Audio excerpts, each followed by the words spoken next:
Hey guys, welcome back to the channel. So in the last video, we saw how to export for the various desktop platforms.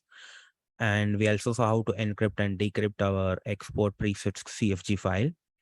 So in this video, we'll be going over how to do the export via CircleCI. So we already have a config.yaml file that we committed as part of the previous videos.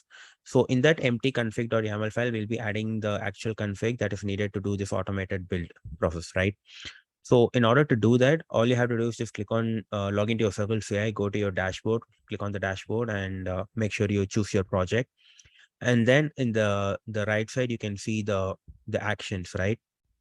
So in the actions, click on the three dots and click on the configuration file. So this will take you to the your configuration file. So I already have uh, a simple configuration file already added over here. So I'll be going over each and every line. So all this configuration is doing is it's just going to generate the export for each of the platforms, for each of the projects that we have, right? So we have four projects over here. So the gateway, auth, and server, we need to export it for Linux. The client will have to export it for Windows 32 and 64, Linux 32 and 64, and then Mac 64, right? So in order to do that, we need a couple of things. So first of all, I'll just explain you the basic structure of how config.yaml file in CircleCI expects. And the reason why we're editing in this config.yaml editor and not in your typical editor is because in your editor, if you edit something, you don't know whether the configuration is correct or not. So you have to commit every time in order to even check that your configuration is correct or not. And a simple mistake will just keep on, you have to keep on committing more and more again and again. So all to avoid that hassle, all we can do is we can just use this configuration editor, and it will tell you whether your config is a valid configuration and whether it's ready to commit or not, right? And once you're satisfied with the configuration over here, you can just copy paste it into your actual config.yaml file, and then you can do the commit. Okay. So the way the CircleCI works is you first of all, you have to define the workflow. Okay.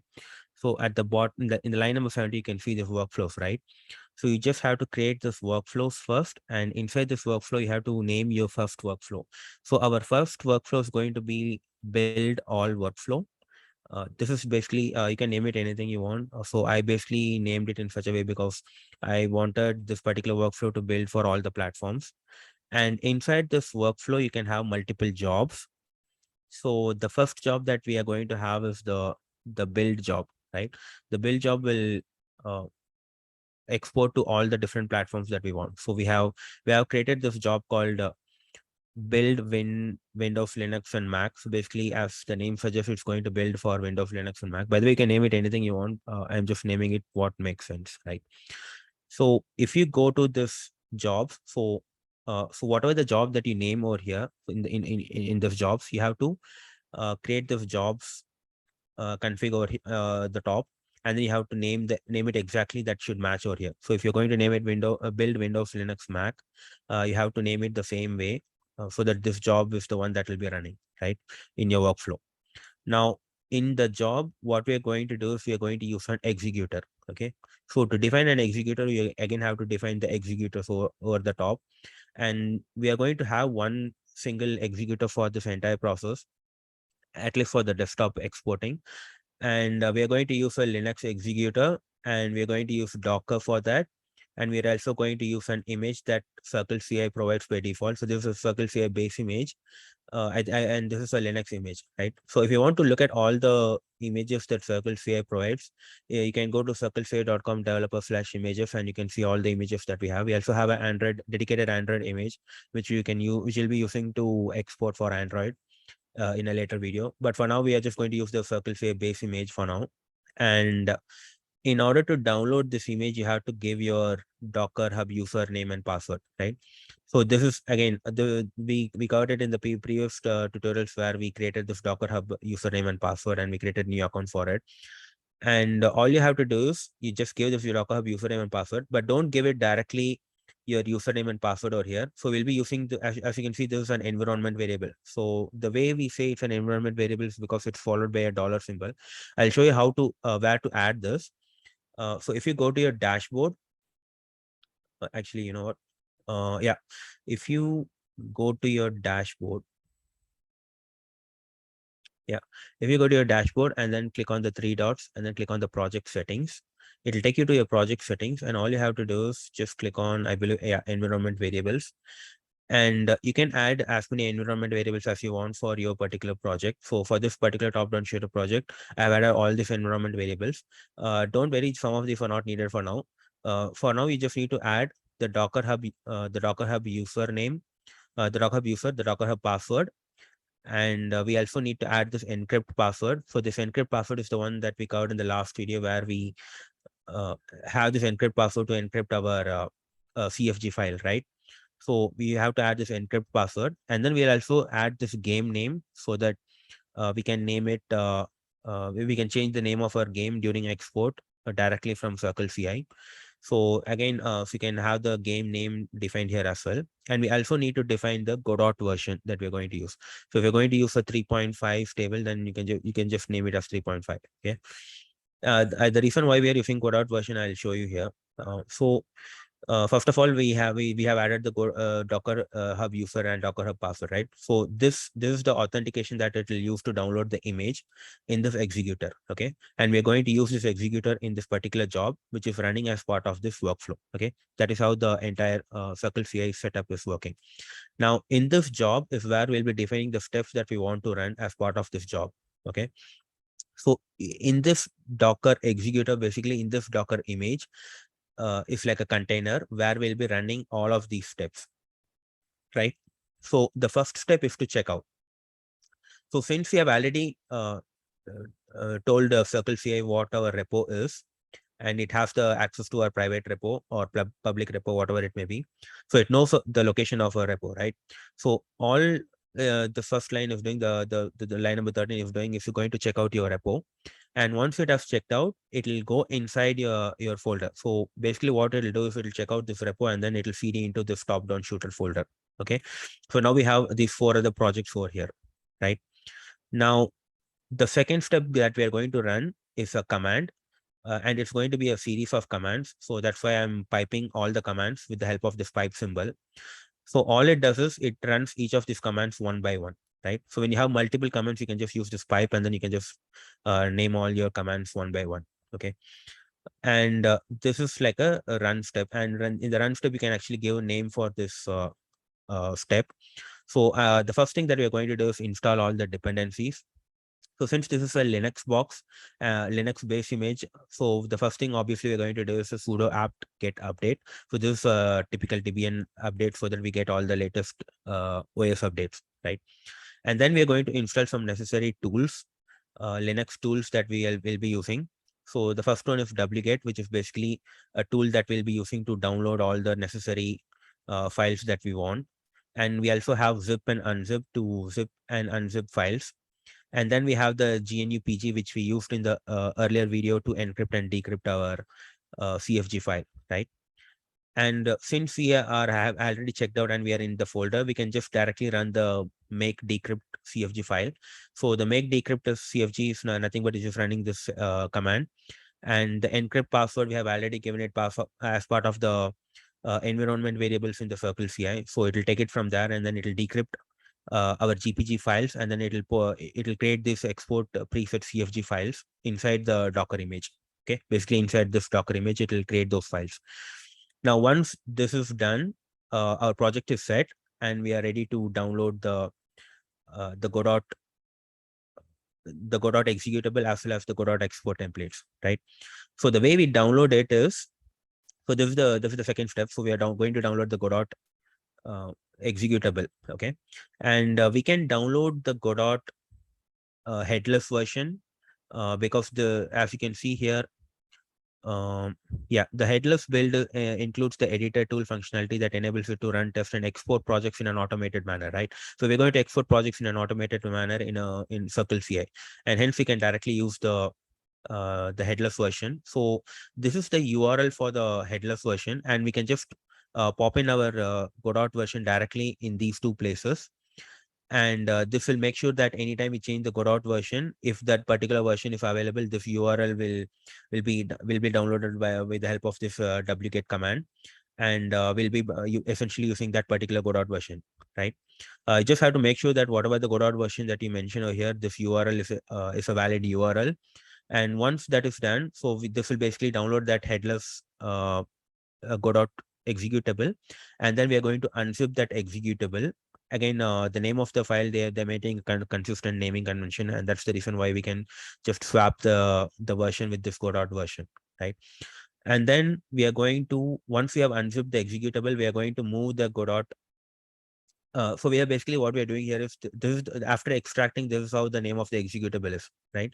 So we're basically changing the executable name to Godot so that it's easier for us to call it. And then we are going to give executable commands to it. So change modification. So this is a command that will help us to give executable permissions inside our Linux box, Linux Docker, so that we can run the Godot command directly, right? And then the next step is to download our export templates, right? And again, the export templates, this path, this URL is not going to change. And we can we can just plug in our Godot version in the respective places, and then this URL will be working as long as the Godot version is a proper version, right? And then all we are doing is we are going to create a new folder where Godot typically stores the templates, which is basically when it comes to Linux, it's inside your local share Godot and templates, right? So we are making that folder, and we are going to unzip the export templates, the TPC file into that directory. Okay, so inside this directory where we created, that is where the Godot expects the templates. So we are extracting it there, and then we are going to move and then we are going to move all the templates into the Godot templates and inside the particular Godot version .stable folder. Okay, so this is basically what it means is we are going to use a Godot stable version, and inside that stable version, we're going to export this template. We're going to move this template inside that respective folder. Okay, so that's how the Godot actually expects the template files to be present, right? So once we are done with these 4 steps, we are pretty much good. The Godot is finally fully set up, and we have our export preset CFG. We also have the export templates to set up. We also have the Godot executable. We have all these things in place, right? Now we are ready to do the actual exporting part. Okay, so the first thing that we're going to do is export a Windows 64 client build. Okay, so first we'll get into the client folder, and we'll do all the client exports. So as you can see, we have like a total of 5 client exports, right? So we have the Windows 64 export. So all we have to do is we are just feeding into the folder. Again, remember guys, this all these commands is running directly in your the checked out folder, which is your project root folder, right? So we're going to feed into this client folder where we have the export CFG file, and then we are going to create a folder called build slash Windows 64, and then the Godot is actually one folder up, right? So we are calling that Godot executable. We are calling the export flag. So this Windows 64 has to match with whatever you have mentioned it here. So you can name whatever you want over here. So I have named it Windows 64 so that it's easier to call in the CI. So this name has to match with this name. Okay. And once you mention this Godot, I mean the Windows 64, you just have to mention the actual the .godot project file, and then you can mention the name of the path that you want to export. So this is where we'll be using the game name. So whatever the game name that you have set in this environment variable, right? So I think for me, I have set up as survival shooter MMO or something like that. So it will essentially create a survival shooter MMO.exe file. And just in case if something goes wrong with this, we still want to continue ahead. So that's why I added this or true flag. Let's say for some reason Windows 64 is not building, I still want the Linux or the Mac to build if it is possible to build, right? So that's why I added this bypass flag. The same thing we are going to do again and again for all these things, all of these run statements. So if you can see, we are actually doing the CD top-down shooter in each of these run statements, because each of these run statement actually runs on the root folder. Okay, so runs on top of the root folder. So in each and every run script, we have to go inside the client folder, and then we have to do the builds accordingly. So again, we are doing the same thing. We are creating a build Windows 32. We are going to do Windows 32 export with the same game name. We're going to do the same for Linux 64 with the Linux 64 flag. And then we are going to do the same for Linux 32 and then same for Mac again, right? The only thing, the difference is that for Linux, while exporting, you can name uh, the extension as x64 under x86 underscore 64 for 64-bit build and just x86 for the 32-bit build. And for Mac, we need the .app extension. And finally, we can also do the server exports. So we have 3 server. So I think I have only one here. So just I'll just duplicate it 2 more times. So what we need is, one is for the server, one is for the auth, and the final one is for the gateway, right? So I can just mention it here, export Linux 64 gateway build, and then the auth build, right? And it's going to be the same name. It doesn't matter. We are not mentioning the extension here. It really doesn't matter. If even if you mention it, the extension here, we can, if you want, we can mention the extension here as well, if you want. And so it's just that while running this, we have to make sure that we run it with the help of this entire file name, right? So all this will do is just, it'll just create the executables. And if you see if you go to the dashboard, let me just copy this and go to the config.yaml, and then I'll paste it over here, right? And then if I go to the dashboard, as you can see here, I already have published one of the builds, and you'll see a green check mark here if everything went ahead okay. So if you click on this build Windows, Linux, Mac, you can see each and every step that happened, right? So spinning up of the environment, preparing environment variables, checking out the code, installing the dependencies. So installing dependencies is nothing but the one that we ran over here. So installing all the dependencies, and finally you can see the GPG extraction as well, right? And then we have the Godot version, downloading of the Godot and downloading of the Godot export templates. So these are all the other itch and upload. You can ignore it for now, but we essentially have the export Windows 64, export Windows 32, export Linux 64, export Linux 32, and finally the export Mac client, and then the server as well, right? So all we are doing, so we are successfully exporting all these clients, and we are good to go, right? So in the next video, I'll show you how to do the automatic deployment to itch.io, as you can see here. So please be sure to subscribe, and make sure you turn on the bell notification so that you will get all the notification, guys. Thank you guys for watching. See you guys in the next video.